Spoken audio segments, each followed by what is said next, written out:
What would be your ideal place to live? For some, it would be an idyllic village.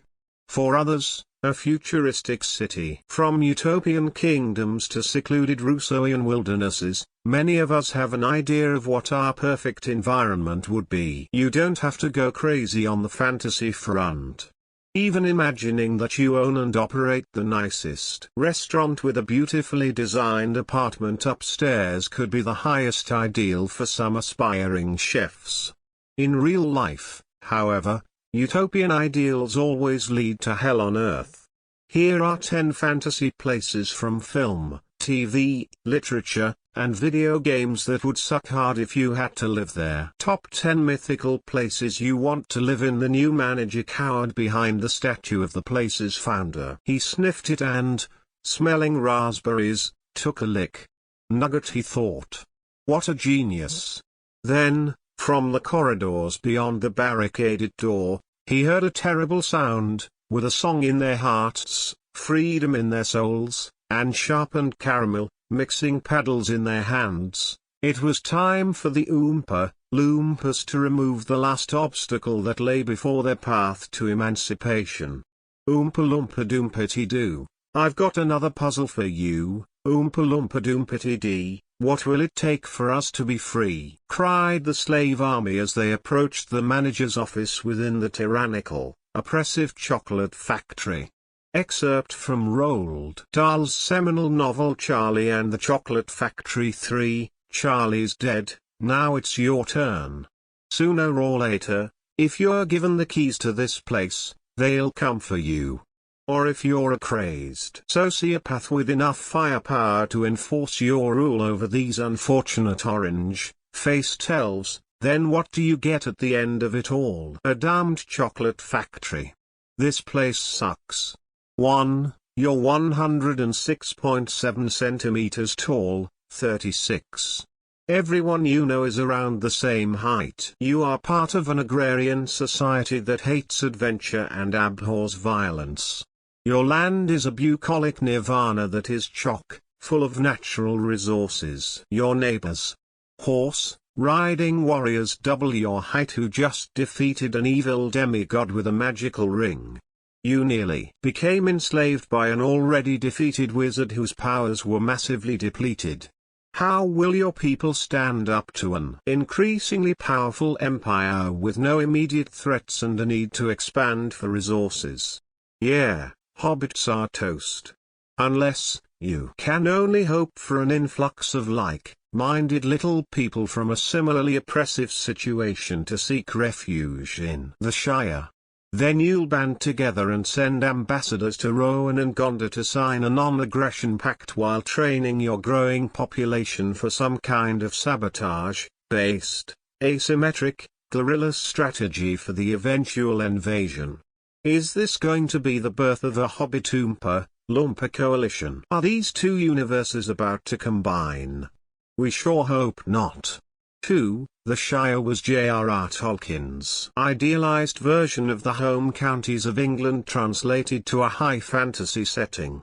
The county of Midsomer from the long-running ITV show Midsomer Murders does a similar thing by placing this fictional, idealized area in a far more temporal setting. The place is nearly perfect with its pretty little villages filled with beautiful floral displays, quaint cottages, bicycles, and tweed-clad, friendly locals with their 4x4 vehicles that never exceed 48 km per hour, 30 miles per hour, but the county holds a dark secret. The murder rate gives the Mexican drug capitals of Tijuana and Juarez a run for their money.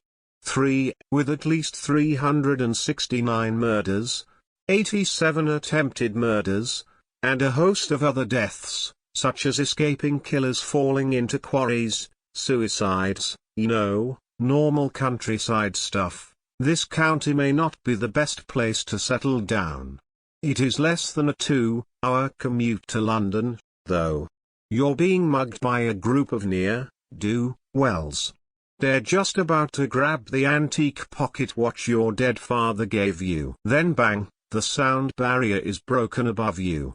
Dropping from the clouds, Superman swoops down to save the day. If you will, imagine now the hundreds more instances where Superman is otherwise occupied, say, fighting General Zod. Where's your hero now? 4. Put aside the fact that Superman is not omniscient, doesn't have godlike judgment, and may get coerced into a life of utilitarian-inspired totalitarianism by charismatic evildoers and kill 99% of mankind.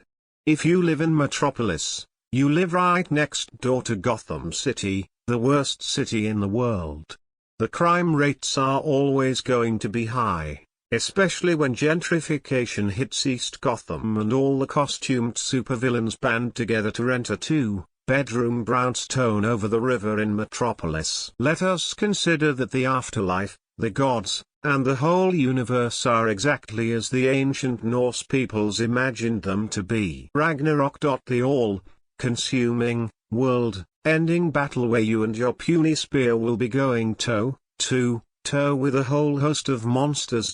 Sounds like a terrible event. Do you think that Fenrir, the giant wolf and child of Loki, will wait peacefully for his scrap with Odin, a battle he is going to win, by the way? Nah, he's going to want to fill his belly with some tasty entrails first. Guess how your entrails taste? Fenrir wants to find out. Now, have you ever sat in a hospital waiting room in anticipation of test results? It's a waking nightmare. Valhalla is like waiting for a test result that you know in advance will be positive because bloody Ragnarok is inevitable. You'll be waiting in a glorified convention center for that day to come. 5. But don't fret too much. There will be free legs of mutton and horns of meat for you to enjoy. This ensures that you'll be fat and drunk when the giant Midgard serpent is ready to bite your head off. Top 10 Fantasy Worlds. In literature, this paradisal community from James Hilton's 1933 novel Lost Horizon is great if you're from there. He placed this magical city high in the Kunlun Mountains in Tibet. Much like other idealized places such as El Dorado, the City of Gold, the Garden of Eden, or Atlantis, before it sank, Shangri-La has all the hallmarks of heaven on earth: plentiful food, total harmony, and long-living denizens who are always happy. 6. But what if you wanted to visit? If you ever go to the city of Quito in Ecuador, you'll get a taste of what we're about to outline. Much like the fictional Shangri-La, Quito is beautiful and full of healthy people and gorgeous architecture. It is a delight to wander around and take in the sights, if you grew up somewhere that's a few thousand feet above sea level. However, if you grew up below the clouds like most humans, you'll most likely need to take a seat and catch your breath every few yards. You may even develop altitude sickness and need hospitalization. Don't worry, though, there are plenty of coca leaves to consume. This helps to stave off altitude sickness and boost your energy. In Quito, that is. There are no coca plants in Central Asia. Shangri-La would be an amazing place to behold until you ran out of oxygen tanks. Then you either adapt or die. Still, future travelers could use you as a waymarker like some unfortunate dead climbers on Mount Everest. Remember terrorism. For a long while, the notion of a small group of ideologically possessed individuals attacking unassuming citizens was considered the primary threat facing mankind. Many people may still feel this way. Tourist spots, industrial plants, financial centers, and the halls of national governments are the usual targets for these evil terrorist groups. In J.K. Rowling's Harry Potter universe, a boarding school is often a primary target. Those terrorists use magic. So, why would you send your kids there, wizards? 7. If Superman turned evil, that would be awful. Now imagine that he worked for Pepsi and wanted to found a corporate dictatorship across the US or maybe the world. That seems to be the suggested result of the 1999 PlayStation game Pepsiman. Playing as the eponymous superhero, You navigate your way through tricky, Crash Bandicoot-style levels to help thirsty people get their fix of this sugary soda. The final level is in Pepsi City, which we can conclude is a whole city owned and operated by PepsiCo Incorporated. Wait, what?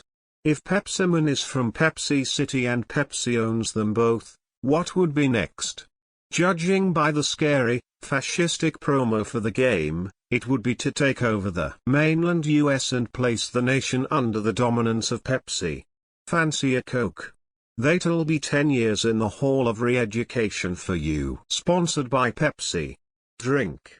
8. Brigadoon is at the center of a romantic Scottish legend. A small village in the Highlands fell to a terrible curse. The locals made a deal with Almighty God to save their souls. The village, along with all its inhabitants, would remain hidden from the world and only emerge from its invisibility for a single day every 100 years. This day is a time for great celebration because Brigadoon can be visited by outsiders. The catch: none of the villagers can leave. If anyone does venture outside the village boundary, the whole place and all the villagers will disappear forever. 9. In the legend, the place is meant to be awesome. So, why would you want to leave? Let's think about this. What if an outsider posing as a happy tourist who wants to experience this once in a lifetime phenomenon grabs Mrs. McLeod, the baker's wife, ties her in a body bag, and drags her outside the village? Everyone in Brigadoon is gone. So, where would they go? Given the deal the villagers struck with God, there are two options: purgatory or hell. If it's purgatory, they'll eventually get to heaven. So, why do they stay in Brigadoon? It must be hell. Imagine living in a community that remains frozen in some in-between, timeless state for 100 years at a time. Then it's subject to the whim of some feckless tourists whose bad behavior could result in your whole community being consigned to damnation for eternity. No thanks. California is a state with loads of beautiful communities. Any sane person would sell his right kidney to live in one of these places. Claremont, Solvang, and Hillsborough all seem like the perfect place to live. Yes, Los Angeles and San Francisco have their homelessness and poop-related issues. But if you have enough cash, wouldn't you want to live in Beverly Hills or Nob Hill? Well, the small, pleasant, fictional city of Sunnydale could be high on any such list, nestled between Claremont and Hillsborough. The only issue with Sunnydale: you'll be living next door to a portal to a monster-filled alternate reality that's leaking. 10. It's okay, though, because you'll have a heroine in your midst. A teenage girl named Buffy. Shoot, you should have moved to Solvang. Who doesn't like chocolate? 10 real-world entrances to mythical locations about the author. C.J. Phillips is a storyteller, actor, and writer living in rural West Wales. He is a little obsessed with lists.